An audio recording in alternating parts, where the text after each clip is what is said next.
പരിശുദ്ധ ദൈവമാതാവിന്റെ വണക്കമാസം 15-ാം ദിവസം. പ്രാർത്ഥന. പരിശുദ്ധ കന്യകയെ, അങ്ങേ വിരക്ത ഭർത്താവായ യൗസേപ്പിനോടുകൂടി ബത്ലഹേത്ത് ചെന്ന് വാസസ്ഥലം അന്വേഷിച്ചിട്ട് ലഭിക്കാതിരുന്നതിനാൽ വളരെയധികം ക്ലേശങ്ങൾ സഹിച്ചുവല്ലോ. എങ്കിലും അവിടുന്ന് ദൈവതിരുമനസ്സിന് വിധേയമായി അവയെല്ലാം സന്തോഷപൂർവം സഹിച്ച് ഞങ്ങളുടെ ജീവിതത്തിലുണ്ടാകുന്ന വിഷമതകളും അസൗകര്യങ്ങളും ക്ഷമാപൂർവം സഹിക്കുന്നതിന് അങ്ങയുടെ മാതൃക ഞങ്ങൾക്ക് പ്രചോദനമരുളട്ടെ. ആധുനിക ലോകം അവിടുത്തെ തിരുക്കുമാരനെ ജീവിതത്തിന്റെ വിവിധ മണ്ഡലങ്ങളിൽ നിന്നു ബഹിഷ്കരിച്ചിരിക്കുകയാണല്ലോ. പ്രസ്തുത രംഗങ്ങളിലെല്ലാം അങ്ങേ തിരുക്കുമാരന് പ്രവേശനം നൽകുവാൻ അങ്ങ് ഞങ്ങളെ പ്രാപ്തരാക്കണമേ.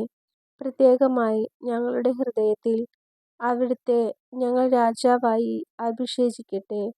അങ്ങും അങ്ങേ ദിവ്യസുതനും ഞങ്ങളിൽ ഭരണം നടത്തണമേ. എത്രയും ദയുള്ള മാതാവേ, നിന്റെ സങ്കേതത്തിൽ ഓടിവന്ന് നിന്റെ ഉപകാരസഹായം അപേക്ഷിച്ചു. നിന്റെ അപേക്ഷയുടെ സഹായത്തെ ഇരന്നവരിൽ ഒരുവനെയെങ്കിലും നിന്നാൽ കൈവിടപ്പെട്ടു എന്ന് ലോകത്തിൽ കേൾക്കപ്പെട്ടിട്ടില്ല എന്ന് നീ നനച്ചുകൊള്ളണമേ. കന്യാവ്രതക്കാരുടെ രാജ്ഞിയായ കന്യകേ, ദയയുള്ള മാതാവേ, ഈ വണ്ണമുള്ള ശരണത്താൽ ഉറച്ചു നിന്റെ തൃപ്പാദത്തിങ്കൽ ഞാൻ അണഞ്ഞുവരുന്നു. നെടുവീർപ്പിട്ട് കണ്ണുനീർ ചിന്തി പാപിയായ ഞാൻ നിന്റെ ദയയുടെ ആഴത്തെ കാത്തുകൊണ്ട് നിന്റെ തിരുമുമ്പിൽ നിൽക്കുന്നു. അവതരിച്ച വചനത്തിൻ മാതാവേ, എൻ്റെ അമ്മേ, എൻ്റെ അപേക്ഷയെ ഉപേക്ഷിക്കാതെ ദയാപൂർവം കേട്ടരുളണമേ. ആമേൻ. ഈശോ.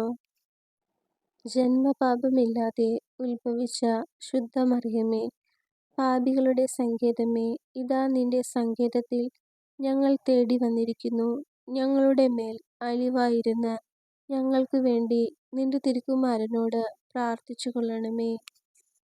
സ്വർഗസ്ഥനായ ഞങ്ങളുടെ പിതാവേ, അങ്ങയുടെ നാമം പൂജിതമാകണമേ.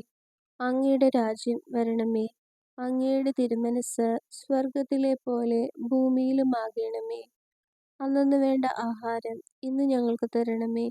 ഞങ്ങളോട് തെറ്റ് ചെയ്തവരോട് ഞങ്ങൾ ക്ഷമിച്ചിരിക്കുന്നതുപോലെ ഞങ്ങളുടെ തെറ്റുകൾ ഞങ്ങളോടും ക്ഷമിക്കണമേ. ഞങ്ങളെ പ്രലോഭനത്തിൽ ഉൾപ്പെടുത്തരുതേ, തിന്മയിൽ നിന്നും ഞങ്ങളെ രക്ഷിക്കണമേ. ആമേൻ. നന്മ നിറഞ്ഞ മറിയമേ, സ്വസ്തി. കർത്താവ് അങ്ങയോടുകൂടെ സ്ത്രീകളിൽ അങ്ങ് അനുഗ്രഹിക്കപ്പെട്ടവളാകുന്നു. അങ്ങയുടെ ഉദരത്തിൻ ഫലമായ ഈശോ അനുഗ്രഹിക്കപ്പെട്ടവനാകുന്നു. പരിശുദ്ധ മറിയമേ, തമ്പുരാന്റെ അമ്മേ, പാപികളായ ഞങ്ങൾക്ക് വേണ്ടി ഇപ്പോഴും ഞങ്ങളുടെ മരണസമയത്തും തമ്പുരാനോട് അപേക്ഷിക്കണമേ. ആമേൻ. പിതാവിനും പുത്രനും പരിശുദ്ധാത്മാവിനും സ്തുതി. ആദിയിലെ പോലെ ഇപ്പോഴും എപ്പോഴും എന്നേക്കും. ആമേൻ. സുകൃതജപം. സ്വർഗരാജ്ഞി, ഞങ്ങളെ സ്വർഗീയ ഭാഗ്യത്തിന് അർഹമാക്കണമേ.